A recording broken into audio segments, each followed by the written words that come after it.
언어는 존재의 집이다. 하이데거의 말입니다. 언어는 소리를 통해 전달됩니다. 나에게 전달되면 그 소리는 생각을 일으키고 감정을 만들어 행동하게 합니다. 상대에게 전달되면 그 소리는 상대의 생각을 불러일으키고 감정과 행동에 영향을 줍니다. 언어의 온도가 차가우면 우리의 생각, 감정, 행동은 어둡고 날카로워지고, 언어의 온도가 따뜻하면 우리의 생각, 감정, 행동은 밝고 평온해집니다. 겨울에 도끼 들었다라는 속담이 현실이 될 수도 있고, 말 한마디에 천냥 비 갚는다라는 속담이 내게 일어날 수도 있습니다. 그래서 한 사람이 구사하는 언어는 그 사람이 어떤 존재인지 가늠하게 하는 중요한 단서인 것입니다. 오늘 소개하는 이기주 작가님의 언어의 온도라는 책은 우리가 평소에 내뱉는 말과 글이 얼마나 사람의 마음을 따뜻하게 또는 차갑게 만드는지를 잔잔하고 부드럽게 풀어줍니다. 이 영상을 통해 평소 내가 사용하는 말과 글이 과연 얼음장처럼 차가운지, 용광로처럼 뜨거운지, 아니면 봄 햇살처럼 따스한지 스스로 살펴보는 계기가 되길 바랍니다. 말의 무덤, 언총. 그런 날이 있다. 입을 닫을 수 없고 혀를 감추지 못하는 날. 입술 근육 좀 풀어줘야 직성이 풀리는 날. 그런 날이면 마음 한구석에서 교만이 독사처럼 꿈틀거린다. 내가 내뱉은 말을 합리화하기 위해 거짓말을 보태게 되고, 상대의 말보다 내 말이 중요하므로 남의 말꼬리를 잡거나 말어리를 자르는 빈도도 높아진다. 필요 이상으로 말이 많아지는 이른바 다언증이 도질 때면 경북 예천군에 있는 언총이라는 말무덤을 떠올리곤 한다. 달리는 말이 아니라 입에서 나오는 말을 파묻는 고분이다.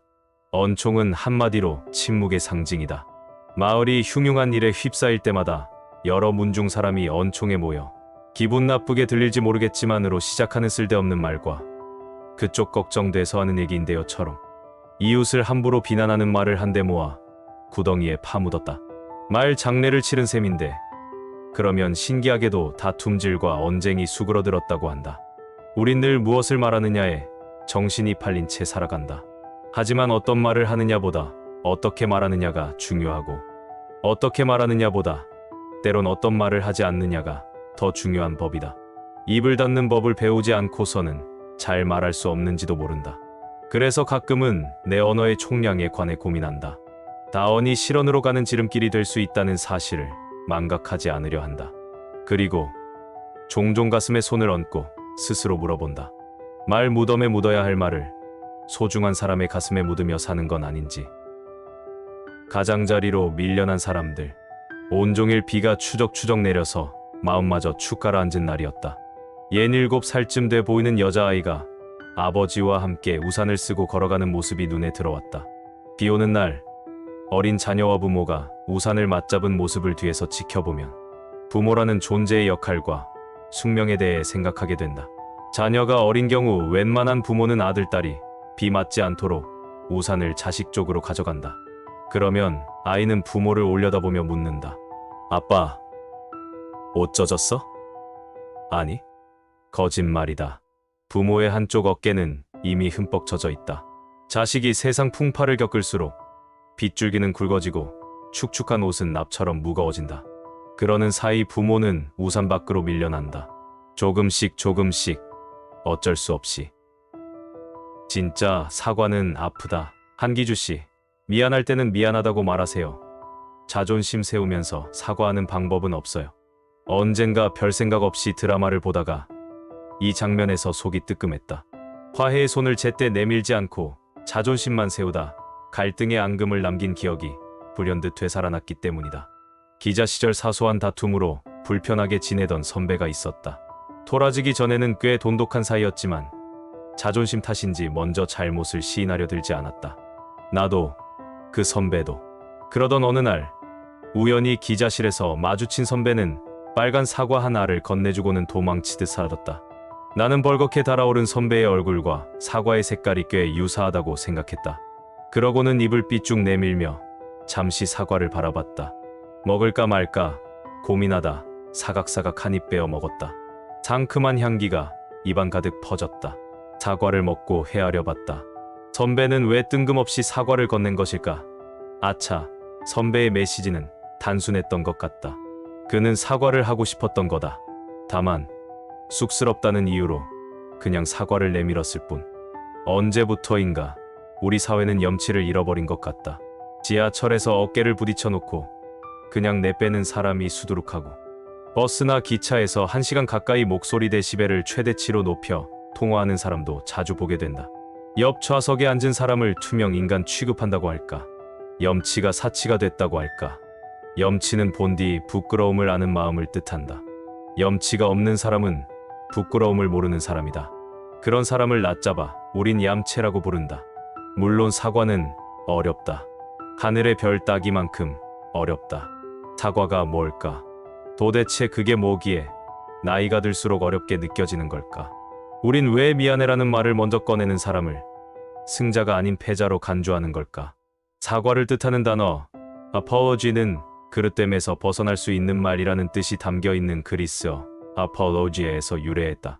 얽힌 일을 처리하려는 의지와 용기를 지닌 자만이 구사할 수 있는 승리의 언어가 사과인 셈이다. 사과의 한자를 살펴보면 그 뜻이 더욱 분명해진다. 사과의 사에는 본래 면하다 혹은 끝내다라는 의미가 있다. 과는 지난 과오다. 지난 일을 끝내고 사태를 다른 방향으로 전환하는 행위가 바로 사과인 것이다. 먹는 사과의 당도가 중요하듯 말로 하는 사과 역시 그 순도가 중요하다. 사과의 질을 떨어뜨리는 단어가 있으니 바로 하지만이다. 하지만에는 내 책임만 있는 게 아니라 내 책임도 있어라는 의미가 담겨 있다. 그런 사과는 어쩔 수 없이 하는 사과, 책임 회피를 위한 변명으로 변질되고 만다. 사과에 하지만이 스며드는 순간 사과의 진정성은 증발한다. 언젠가 정중히 사과를 건네는 사람의 표정을 들여다본 적 있다. 그는 어딘지 힘겨워 보였다. 숨을 내쉴 때마다 입술이 파르르 떨렸다. 왜일까? 엉뚱한 얘기지만 영어 단어 sorry의 어원과 관련이 있을지도 모르겠다. 미안함을 의미하는 sorry는 아픈, 상처라는 뜻을 지닌 sore에서 유래했다. 그래서일까? 진심 어린 사과에는 널 아프게 해서 나도 아파라는 뉘앙스가 스며있는 듯하다. 진짜 사과는 아픈 것이다. 더 주지 못해 미안해. 지난 겨울 주말이었다. 밀린 업무로 정신이 없었다. 창밖을 내다봤더니 밤새 내린 눈이 얼어붙으면서 전국의 도로가 태릉 아이스링크 비슷하게 변해 있었다. 주위도 기승을 부렸다. 두꺼운 옷을 껴입어도 칼바람의 한기가 느껴질 정도였다. 그날 오후 어머니가 급한 볼일이 생겨 외출하셨는데 날이 저물도록 돌아오지 않으셨다. 안 되겠다 싶어 무작정 차를 몰고 길을 나섰다. 전화기를 들었다. 지금 어디에 계세요? 버스 정류장에서 추위에 떨고 있는 어머니와 연락이 닿았다. 잠시 뒤 꽁꽁 얼어붙은 몸을 이끌고 어머니가 힘겹게 차에 오르면서 작은 소리로 입을 열었다. 미안하구나, 기주야. 부모는 참 그렇다. 아침 저녁으로 밥을 차려주고 자신의 꿈을 덜어 자식의 꿈을 불려주고 밖에서 자신을 희생해가며 돈을 벌어다 주고 그렇게 늘 줬는데도 자식이 커서 뭔가 해드리려 하면 매번 미안하다고 말한다. 단지 받는 게 미안해서가 아닐 것이다. 더 주고 싶지만 주지 못하니까. 그래서 부모는 자식을 향해 미안하다고 입을 여는 게 아닐까. 난 어머니의 말을 듣고도 못 들은 체하며 콜록콜록 공연한 기침만 해댔다. 어떤 말은 일부러 못 들은 척해서 그냥 공중으로 날려버려야 한다. 굳이 민망하게 2번, 3번 주고받으며 서로의 심경을 확인할 이유가 없다. 괜스레 마음만 더 아프다. 나는 어머니가 흘린 말의 무게가 너무 무겁게 느껴졌다. 차디찬빙 판길에 미안이란 단어를 내동댕이 치고 싶은 심정이었다. 그날 난 자동차 히터를 더 크게 트는 일밖에 하지 못하였다. 어머니의 미안하다는 말이 시끄러운 히터 소리에 묻혀버리도록. 긁다, 그리움. 글이 동사 긁다에서 파생했다고 보는 시각이 있다. 글쓰기는 긁고 새기는 행위와 무관하지 않다. 글은 여백 위에만 남겨지는 게 아니다. 머리와 가슴에도 새겨진다. 마음 깊숙이 꽂힌 글귀는 지지 않는 꽃이다. 우린 그 꽃을 바라보며 위안을 얻는다. 때론 단출한 문장 한 줄이 상처를 보듬고 삶의 허기를 달래기도 한다. 글쓰기는 그림과 유사한 측면이 있다. 공통분모는 그리움이다. 누군가를 그리워하는 마음을 종이에 긁어 새기면 글이 되고 그러한 심경을 선과 색으로 화폭에 옮기면 그림이 되는지도 모른다. 그리움을 품지 않고 살아가는 사람은 없다.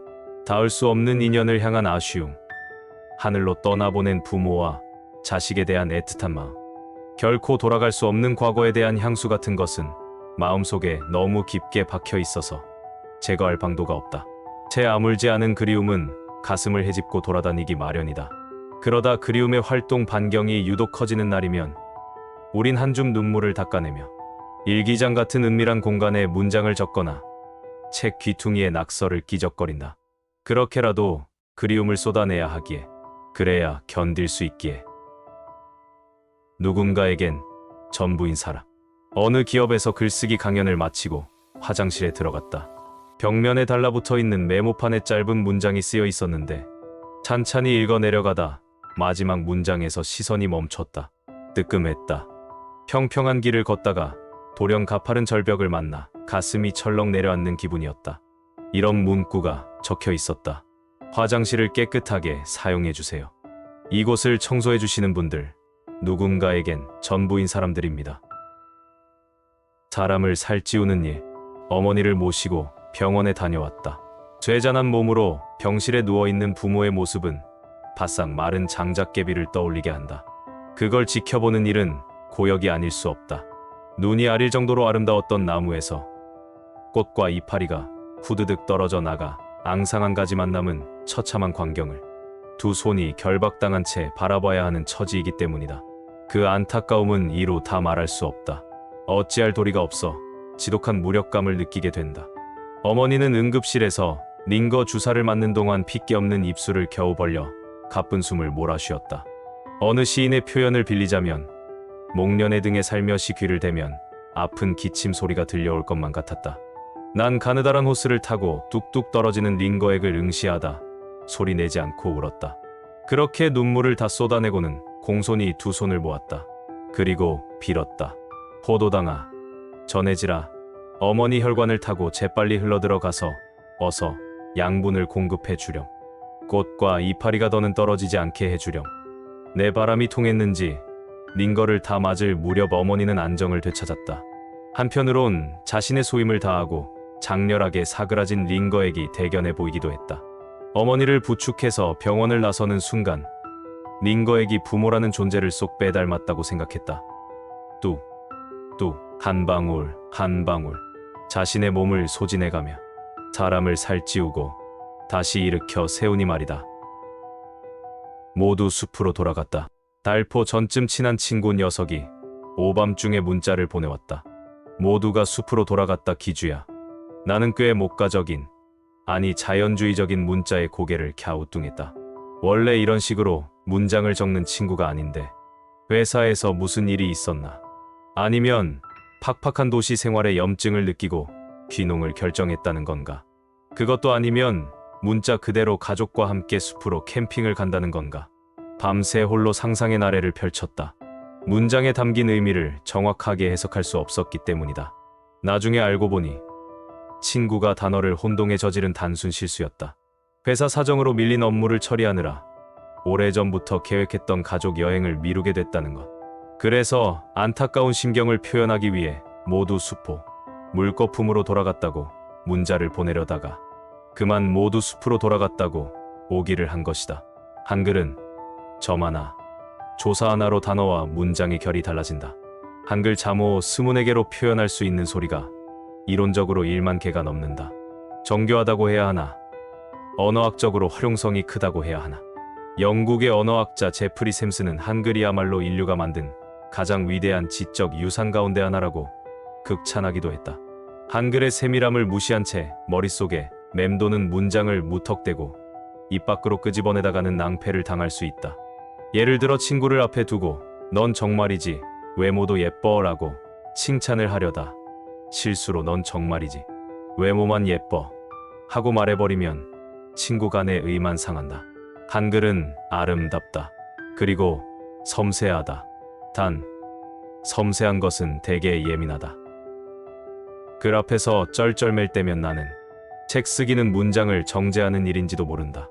이른 아침 머리를 스쳐 지나간 생각, 깊은 밤, 방 안에 홀로 있을 때 느낀 상념, 점심을 먹고 커피를 들이켜며 중얼거린 말에서 가치 없는 표현을 걸러낸 다음 중요한 고갱이를 문장으로 옮기고 다시 발효와 숙성을 거쳐 조심스레 종이 위에 활자로 펼쳐놓는 일이 글쓰기라고 나는 생각한다.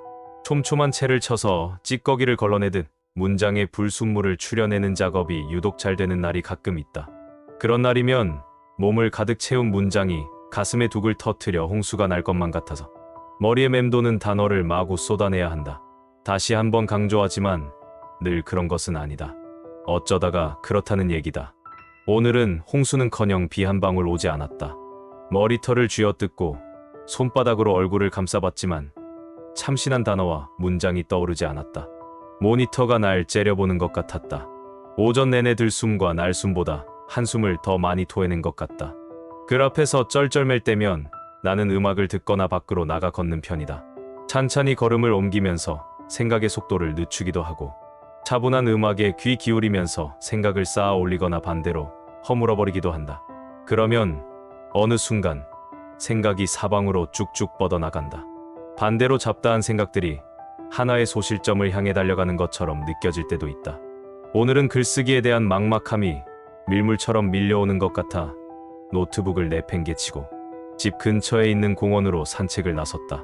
걸음을 옮길 때마다 발밑에서 바스락거리는 소리가 솟아났다. 나는 그 소리를 길벗삼아 평소보다 느린 속도로 산책로를 어슬렁거리며 공원 구석구석을 두리번거렸다. 그러면서 하얗게 부서지는 햇살을 몸에 바르고 얼굴을 스치는 바람의 결을 음미했다. 그러자 예전엔 들리지 않던 소리와 보이지 않던 풍경이 귀와 눈으로 밀려들기 시작했다. 어디선가 낯선 새소리의 선율이 날아와 머리 위로 내려앉았고 햇살이 구름을 뚫고 내리꽂히는 각도에 따라 익숙한 나무의 생김새가 다르게 보였다. 뭐랄까, 걸어본 적 없는 산책로를 걷고 있는 듯한 느낌이 들었다.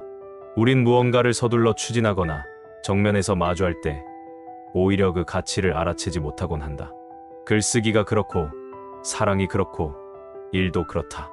때로는 적당한 거리를 유지한 채 몸과 마음을 조금 느리게 움직여야 하는지 모른다. 한 발 뒤로 물러나 조금은 다른 시선과 속도로 소중한 것일수록. 지금까지 이기주 작가님의 책 언어의 온도가 주는 울림을 느껴봤습니다. 말과 글은 내가 누구이고 어떤 사람인지 알 수 있게 합니다. 흑백 논리와 판단질로 뒤범벅된 우리 사회에서 남을 배려하는 따뜻한 언어는 보다 나은 세상을 만들어내는 도구임에 틀림없습니다. 그럼에도 불구하고 나는 여기에 한 가지를 더 붙이고 싶습니다. 바로 실천입니다. 아무리 좋은 말과 글일지언정 그것을 마음속에 새겨 실천으로 옮기지 못할 때 그때의 언어는 그저 위선에 불과할 것입니다. 사랑을 바탕으로 행해지는 언행일치야말로 우리 삶을 가장 행복하게 만들 수 있는 근본적인 뿌리가 아닐까요? 오늘 영상이 도움되셨다면 구독과 좋아요 부탁드립니다. 큰 힘이 됩니다. 감사합니다.